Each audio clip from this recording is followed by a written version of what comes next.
Good morning. My name is Peter Sagadi. I'm a project development officer at TERENA. And as you may know, TERENA is the European Association of Research Networks. And I've been invited by Arnet to talk about voice and video collaboration and service coordination across Europe and beyond. So here is the agenda of my talk. First, I give you the bigger picture and talk about the role of research networks.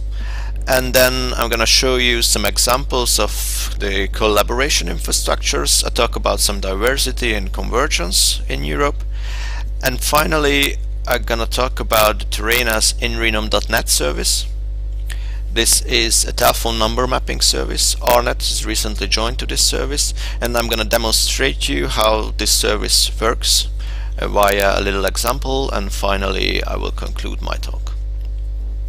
So the key role of research networks is to provide network services to their customers, basically the universities, research institutes, some cases governments. And there are two basic scenarios in Europe. In the first scenario, the research network is the one and only network provider for the universities. So then the university can access the public internet or other peer networks via the research network. In the other scenario, the university has both a commercial ISP service and a research network service.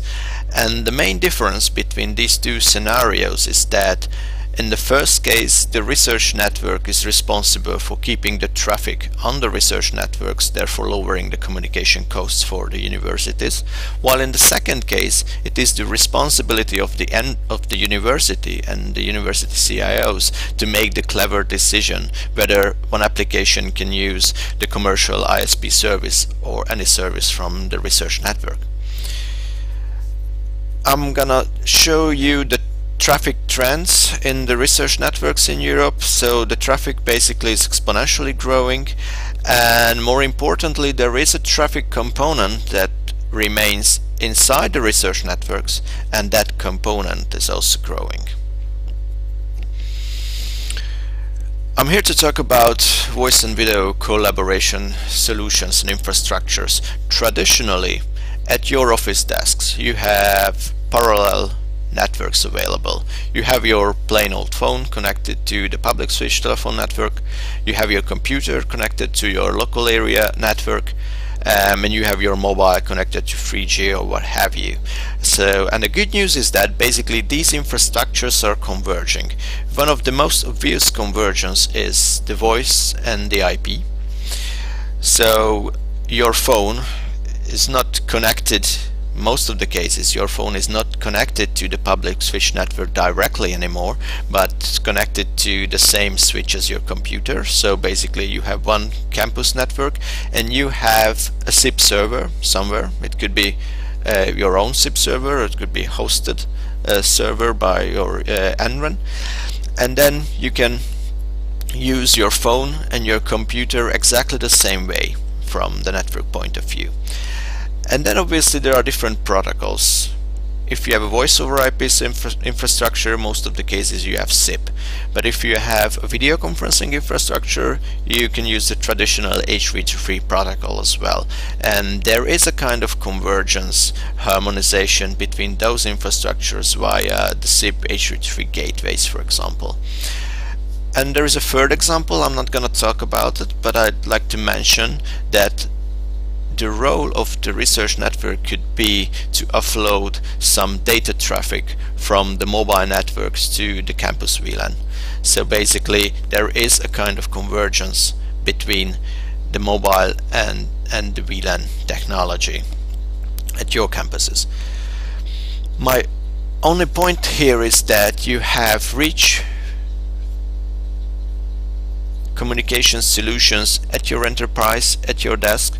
But what if you leave the office, you are sitting in your car or at home? Basically you need the same unified communication infrastructure everywhere. Here there are some examples from Europe. There is a huge diversity in terms of services and infrastructures. The first example is from Hungary. The NIF, the Hungarian NREN, started with a video conferencing service, so obviously they built up a video conferencing infrastructure. Then later on they started to provide a hosted voice over IP service to their universities, so they built up a separate voice over IP infrastructure, and those infrastructures are still separate, and they are looking for solutions to harmonize those infrastructures. Another example is from Portugal, FCCN, the Portuguese NREN. They are a step ahead, so they already have an integrated infrastructure based on session border controllers. These are basically the media gateways between the voice over IP infrastructure and the video conferencing infrastructure, and they are using services just like the nrenum.cert service that I'm going to talk about later on. The third example is from the Netherlands. Surfnet has the strategy to outsource all the commodity services to commercial providers, but they want to keep the important part, which are basically the federated access and the group management of the users in-house. So they developed a platform, this platform called SurfConnect, which gives the federated access and also the group management, as I said, and at the back end they can connect it to whatever commercial services that they like. And the fourth example is a pan-European example. Here in Europe we had a pan-European project called Géant, and there is a video conferencing activity under Géant called EduConf, and basically EduConf addresses this huge diversity which is currently in Europe, and try to support video conferencing services. They created an MCU cloud service, which is basically the collection of the MCU ports from the NRENs, so that they can provide one big virtual MCU with all the available ports, and end users can request ports from that pan-European MCU service. And they also work on a centralized web conferencing service, and obviously that web conferencing service must be harmonized with the MCU cloud service in a way. There is one common thing in all these examples. All of them are using the TERENA's nrenum.net service in different ways. So now I'm going to talk about this service. nrenum.net basically is a telephone number mapping service for academia. It uses the standard enum protocol, and that protocol basically translates the phone numbers to domain names, and then you can use the traditional domain name servers, the DNS architecture, to do a DNS lookup, and then you can get back an IP number, a CPURI, or whatever identifier that is assigned to your phone number.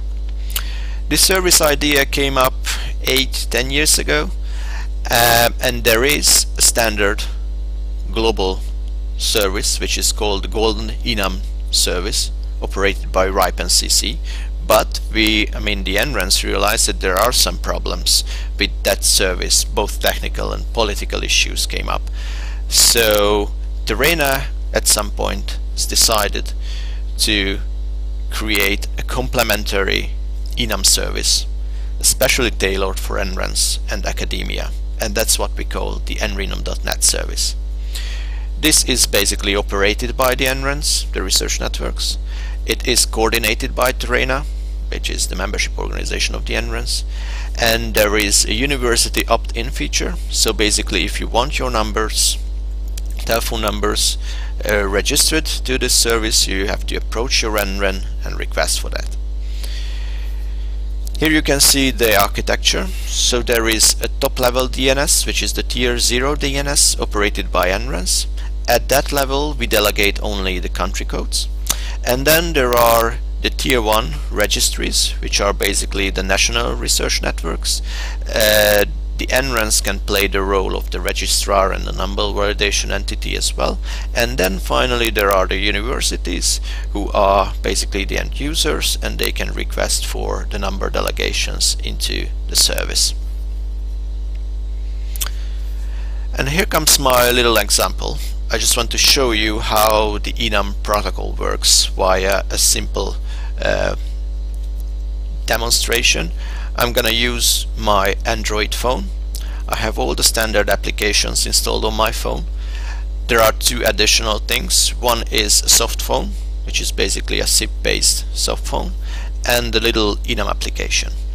And what I'm gonna do is to call the ARNet MCU, which is an international number, and in the first case I'm gonna use the enum application enabled, and in the second case, in the first case I will just call the number as I usually do, and in the second case I'm gonna enable the enum service. So here you can see my dialer application, and I can just dial the international number starting with plus and 61, which is the country code for Australia, and then I press the call button, and in a traditional way my phone completes the call via the mobile and PSTN networks, and I can hear the feedback from the MCU, and that obviously that call cost me money. In the second case, I enable the enum application running on my phone. But I do exactly the same. I use exactly the same caller application, I dial exactly the same international number, and I press exactly the same button. But then my phone realized that actually the enum application realized that there is SIP URI assigned to that number. So basically the enum application does the DNS lookup and gets back the SIP URI. And then my phone says, hey, if I have this SIP URI, I can complete the call using the soft phone, the SIP phone. So, and that's what is happening. As you can see, my phone completes the call using the soft phone that goes via the VLAN and via the IP networks. So in that case, this call is free of charge. But the nrenum.net service is not just about free calls. It's about seamless dialing between different infrastructures. It's about harmonization of infrastructures. It's about new services. In this little example, I got back the SIP URI, but there are other identifiers that can be assigned to my phone number. Video conferencing numbers, for example, email addresses, web addresses, vCards, whatever. There is basically one key use case for enum, which is the SIP peering, the voice over IP infrastructure. And together with the Xeon-free EduConf activity, now we are working on another use case, which is basically enum for H323 video conferencing. In principle, enum will not affect the PSTN application level functions such as the call routing or signaling, and most importantly, enum will not change the existing right to use rules and principles for your telephone numbers, and that is very important. But this little nrenum.net service is basically sitting on top of your infrastructure. So if I get back to my little use case, my phone has a voice over IP client which is registered to a SIP server somewhere, and basically to complete the call I need SIP peering between infrastructures. So eventually it all comes down to the infrastructure, and what you need is a unified communication infrastructure, and you can use nrenum.net on top of that infrastructure to facilitate the seamless dialing between the endpoints. And this is basically my message to you.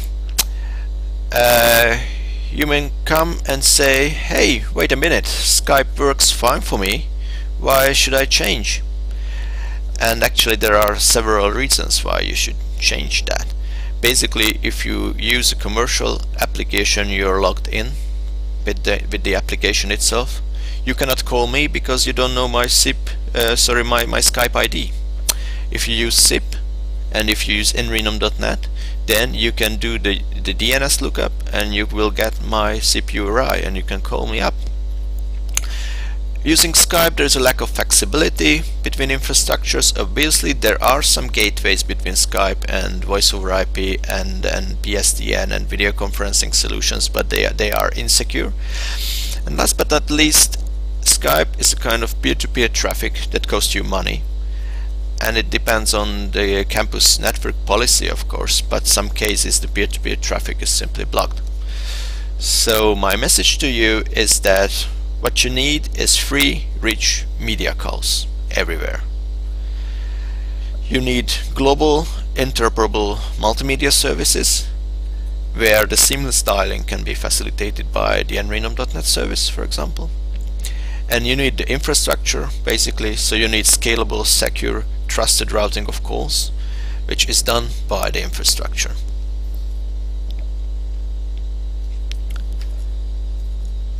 And that's it. Thank you very much for your attention. This is a recorded talk, so you have no chance to ask me questions right now, but you can email me, you can check the nrenum.net website, or you can ask the RNet colleagues for questions. Thank you very much for your attention.